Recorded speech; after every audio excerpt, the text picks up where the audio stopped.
Hey guys, welcome back to my channel. So today we are going to be doing the mid-year freakout tag. And I know I'm like a week late in this video, but that's the way the cookie crumbles.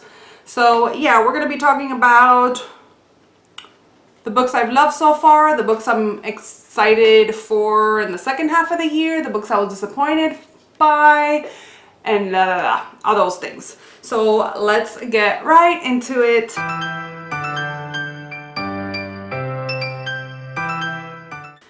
So the first question, and I'm here reading off my notebook, so I keep looking down. So the first question is, what is the best book that you've read so far? And I would have to say this year, there are all these fuzzies. This year, I actually had two books that just wowed me, and although I hope I don't have to say this, but Harry Potter,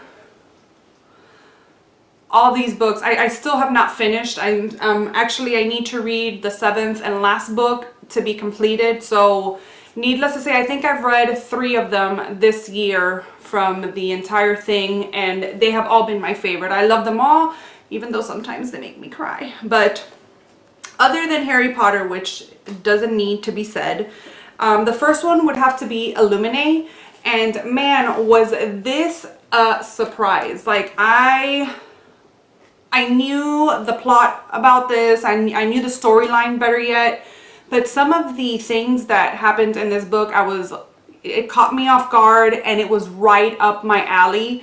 I loved it so much. Hopefully I get to read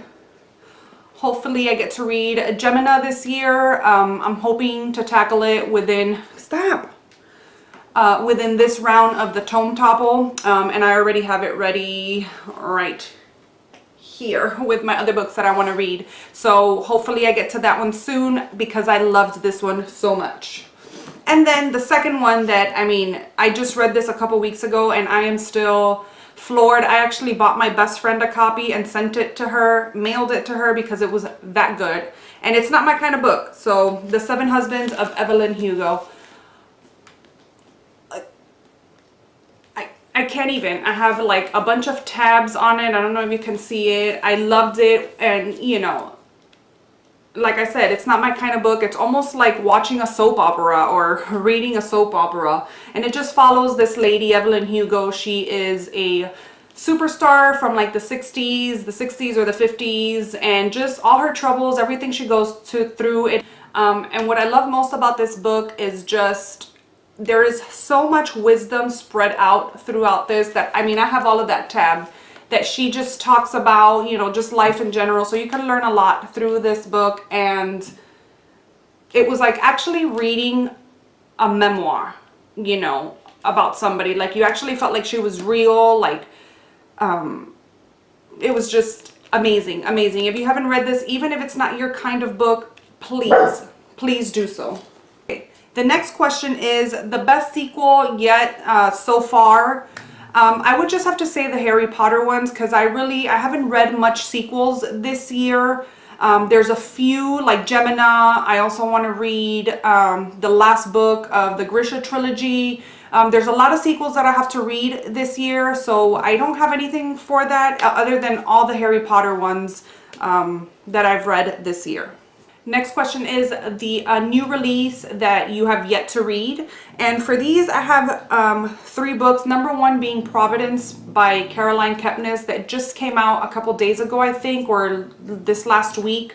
I so want to read that one. And then I also have not read Leah on the Offbeat, and this is one that I really want to read, which I hope to pick up soon, probably next month. I'll be picking this one up, but look how fun this cover is. Oh my gosh, I want to display this. I hate that they put those stupid stickers on it and I can't take it off, but how fun. And then the second one that I want to read is The Woman in the Window by A.J. Finn. I've been wanting to read this one. Stop. I've been wanting to read this one for a while now, and I'm hoping to tackle it in the next month. So yeah. Okay, dogs are out of the room. I can do this in peace. But anyways, my most anticipated release for the second half of the year. The Cabin at the End of the World by Paul Tremblay. I think I'm saying his name right, Tremblay. I pre-ordered this off of Amazon. I'm not big on pre-ordering books. It's very rare that I pre-order, but I had to pre-order this one. I got it yesterday. I'm halfway through, and this has to be my most anticipated release for the second half. And yes, it came out yesterday on the 26th, and it's a little bit past mid-year, so I consider that the second half of the year. But I don't know what it is with books, where at the end or at the bottom or in the end of the any kind of book like that. I actually have another book in this video that is about the same at the end. I don't know what it is about those books that just call out to me. And I mean, this cover, look at that little cabin with the trees. This cover is to die for. This has to do with a couple, with a family that takes a trip to a cabin, and then stuff starts happening from there. I've never read a Paul Tremblay book before. I don't know why I wanted to read this one so much. I don't know what it was. I didn't even read the synopsis before buying it. The cover and the title just caught me, and I was like, yes, please. But I'm going to tell you something. I haven't finished it yet. I'm hoping to finish it today. I want to read more of his books because so far I'm loving what I am reading. It's not really a horror, but it is, I want to say more like a thriller, maybe like a psychological thriller kind of thing. But I am loving this one so far, and I want to predict that this is going to be a 5-star. Next one is The Biggest Disappointment so far this year, and I hate putting this book in there because it really wasn't like a release that I was looking for or whatever, but I did get it off of Book of the Month, and I was pretty excited to get it in the mail. And that is Not That I Could Tell by Jessica Strasser. And I did explain in one of my wrap-ups, in the wrap-up of this book, that I did like it, but it wasn't the best book. This follows a group of friends. They're actually neighbors. They live in the same street. And they have a girls' night. They get together, and then the next day one of them goes missing, so they're trying to find out what happens to her. And yeah, I mean, I'll put the wrap up, I'll link it up in the card so you can see if you want to know a little bit more about this. I go into a little bit of what I thought about the book. But yeah, this would have to be my biggest disappointment, even though that cover is to die for, and I keep saying it on every video that cover is amazing. I have a couple of repeats in these videos because that's just how it is. That's just how it is. So then the next one is The Biggest Surprise. And the biggest surprise I would have to say was Illuminate. Like I said earlier, this had stuff in it that just I was not expecting. It was gripping. It was such a quick read, you know, despite the thickness of this baby. I love it. And it's funny because I was like skimming the back of it now as I am filming, and it does state one of the things that took me by surprise. It does state it in the back, but I normally don't like to read synopses. I just go by what other people, you know, like if I'm watching a video, other people's recommendations, and by the looks of it, not everybody talked about that little incident. And I'm not going to say it either because I want everybody that reads this book to be surprised.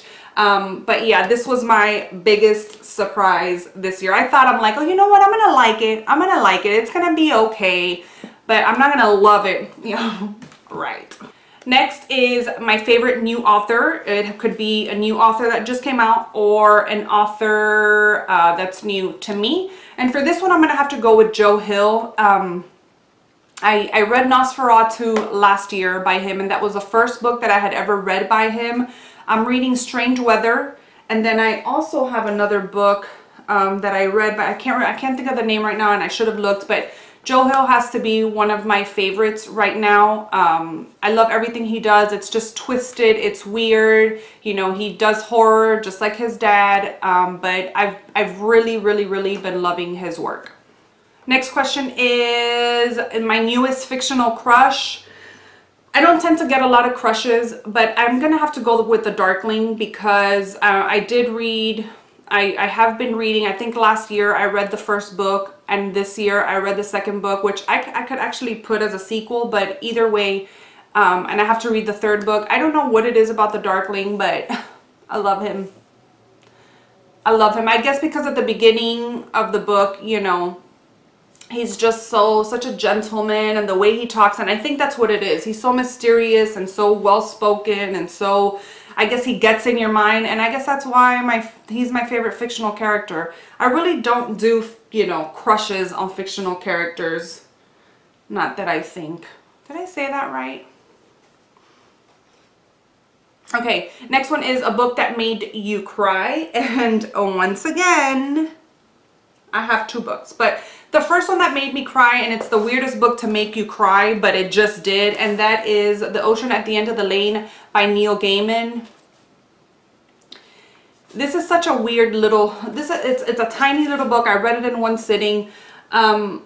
It's such a weird little book, but it packs a punch. It packs a punch in the nostalgia area, because it hits a lot. It follows this man, and he is just telling his story of when he was a child, and this situation that happened, and the end just leaves you kind of sad. And it says that by Time magazine, it has a blurb, and it says, a novel about truth, some wonderful, some terrible, that children know and adults do not. So it hit a lot of nostalgicness in me. I know that's not a word, but this one made me sob. And I was happy to see that when I put that, when I put a picture of this in my Instagram. If you're not following me on Instagram, I am extremely active on there, so I'll put a link down below for you to follow. But I was happy to see that I wasn't the only one that this book made cry. And then the other book that made me cry, I'm not going to pull it out because it's at the bottom of the stack, but it was The Seven Husbands of Evelyn Hugo, that's a new one, of Hugo. That one made me cry. Like I said, it talks, you know, it talks about just her life, her story, and, you know, she hits a lot of good advice and good points that she makes just about life in general, and just everything that she has suffered from beginning to end. And it just, the ending made me cry and made me feel sad. So there you go. Next question is a book that made you happy. I can't. All of the Harry Potter ones, I have, sometimes when I read like too much horror, it almost puts me like in a reading slump, because those are just such deep, heavy books. And I sometimes have to take a break, and I normally tend to go into fantasy when I need that pick-me-up. But there's just something about Harry Potter, and I know a lot of people can relate with me, that I pick up a Harry Potter book and I'm just happy. It's one of the best happy books, happy pick-me-ups, because it's Harry Potter, you know, there's magic in there, you know, friendships, and even though it gets a little dark and twisty, it's my happy place. It's just my happy place. There's nothing else I can say. Next question is favorite book to movie adaptation. I don't have any to talk about. Gosh, that's like 4 questions already that I don't know how to answer. But I will say, even though I have not read Simon versus the Homo sapiens Agenda, I would have to say that I really, really, really love that movie. And I am listening to the audiobook of Simon versus the Homo sapiens Agenda, so I can tell more or less, but I loved that movie so much. Like I walked out of there, I took my daughter's 17, and she wanted to watch the movie, so we went, and I fell in love with it. I really wasn't interested in reading the book, not for anything in particular. That's just not my kind of genre, you know, and so I was like, you know, I'm not. But after watching the movie, I was like, I want Leah on the offbeat. I fell in love with it. So I would have to say that one. Next question is favorite review or video that I have done. And I would just have to say my hauls. I love filming haul videos. Next question is most beautiful book that I have bought or received. And again, I just purchased, well, they just came out last week, and I would have to go with the new Harry Potter 20th edition. I have all of them right there. So I'm not going to pull them all out, but here you go. This one is the Sorcerer's Stone, and this is the Chamber of Secrets. And basically they all connect to create one huge picture. These are so cute. They're black and white. I love how the titles are in colors and they're all a different color. And they all have like the letters on the spine are like the same color. There's texture and they're raised. The Harry Potter is raised, and I love these. They're so simple but detailed. It's amazing, and the picture that it makes is just beautiful. I do oh no, I don't have it up anymore, but I love these so much. So I would have to go with the whole entire set of the new Harry Potter 20th editions. They're beautiful. Last question is, what book do you need to read by the end of the year? I'm not sure if it's need to read or need to buy. Either way, they both go hand in hand. There's so many. There's so many books that I want to read. There are so many. There's so many. There's so many books. I want to read Leah on the Offbeat. I want to read Gemina. I want to finish reading The Cabin at the End of the World. I also want to start rereading the Harry Potters. I know I said I have the last book to read now, but I'm hoping to start the series again by November. So The Sea Witch is coming out later on this year. That's another one that I want to read. There's so many that I want to read. I can't just pick one or two. I mean, my bookshelves are full of books that I haven't read, and I want to read them all. I know one that I want to read. I just got this one in the mail. I didn't know anything about this book other than they just redid the covers, and I fell in love with the new covers, and I was like, yes. And that's An Ember in the Ashes. I normally don't tend to like books that have people on the cover, but this one is just, this cover is perfection. Look at this. Where are all my floppy book lovers out there? I heard that Children of Blood and Bone is very similar to this story, and I did love that book. So I'm hoping to get to this one and possibly the other two. I think the third one is about to come out pretty soon now. Maybe next month. I'm not sure. Maybe it already came out. But these covers are just stunning. Stunning. So yeah, I'm really looking forward to this one.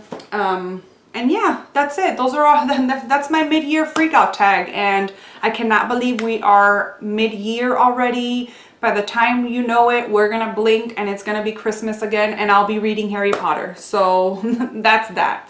So I hope you guys enjoyed this video. Please let me know some of the books that you're looking forward to, what disappointed you, what you're loving, what you're anticipating. Let me know all those things down below, and let's chat about books. I hope you guys have a good day, a good rest of the week, and I will talk to you guys later. Bye.